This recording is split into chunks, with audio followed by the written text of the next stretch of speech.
Risalah itu bentuk komunikasi antara hamba dan Allah Subhanahu wa ta'ala.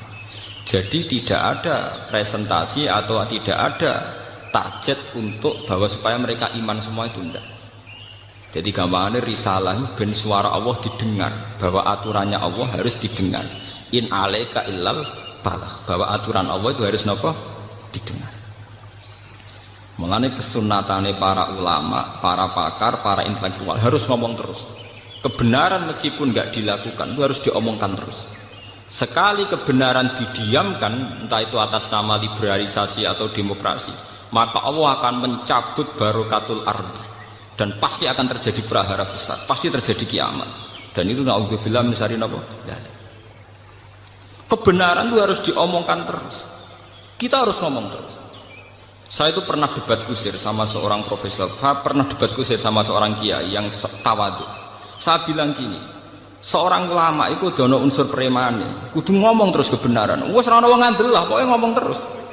Ora perlu ono wong ngandel, wes keliru lah pokoke ngomong. Begini, saya punya hadis sahih dari riwayatnya Imam Ahmad.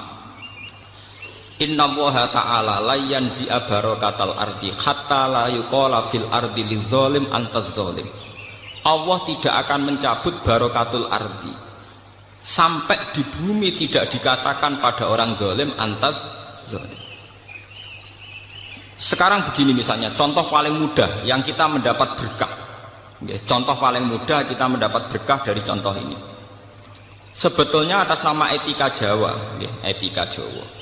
Kita nak ditonggo lonte, iku sawangane secara etika wis urusane dhewe-dhewe. Ora usah mbok omongno iku lonte, sundel, sembah kono. Tapi barokahnya kebenaran bahwa orang nakal harus kita katakan sundel lonte. Itu kelontean dan kesundelan akan tabu terus selama orang masih ngomong untuk lonte itu sundel, untuk orang BTS itu lonte atau sundel. Artinya apa? Orang masih jijik atau merendahkan derajat mereka yang berprofesi sebagai lonte atau sundel. Dan ini baik bagi agama, bagi keberlangsungan moral, karena masih ada yang menjijikkan proses-proses yang salah.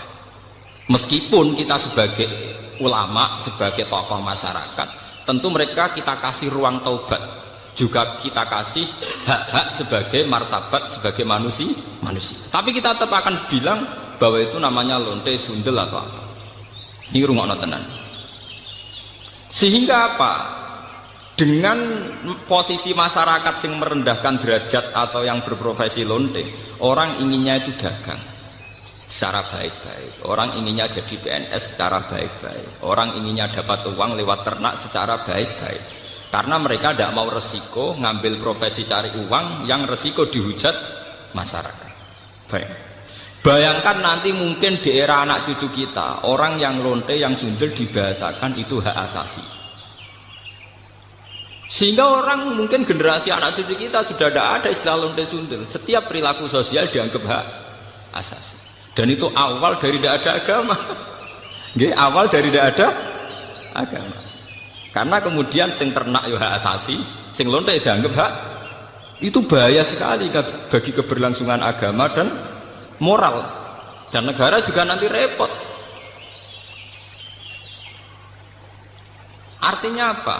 Sebetulnya sifat-sifat anarkis masyarakat, anarkis dengan tanda kutip anarkis terutama dalam perkataan, maling darani maling, lonte darani lonte, itu menolong agama. Karena dengan stigma, dengan pelakupan masyarakat sing jelek, perilaku ini terdianggap jijik. Dengan dianggap jijik, agama bisa jalan. Artinya bisa jalan ngeten ya. Karena si A yang lonte itu dihujat masyarakat, yang lain-lain nggak pernah ingin cita-cita jadi lonte. Sehingga masyarakat akan, bahkan mungkin anaknya lonte sendiri, karena tahu nasib ibunya dihujat, juga bercita-cita tidak jadi nopo lonte. Coba kalau tidak mendapat hukuman dari masyarakat, ibuku begitu juga tidak ada apa-apa. Paham ya? Makanya lonte dan apa akan subur di masyarakat yang sudah tidak peduli dengan nilai-nilai ini. Misalnya di kota-kota besar atau di kawasan lonte. Karena sesama lonte saling tidak mengatakan tabu. Makanya aman. Dan itu pulau terkenang hadis riwayat Ahmad. Allah tidak mencabut barokatul ardi sehingga orang-orang zalim tidak dikatakan antas zalim. Itu bahaya sekali kalau kita sudah tidak peduli terhadap itu. Nah, risalahnya Allah kepada Nabi Muhammad itu sing penting bahwa benar dikatakan benar, salah dikatakan salah. Tidak harus gol, tidak harus apa? Gol. Misalnya begini, saya sebagai ulama akan ngomong terus kalau riba itu haram, bunga bank itu haram.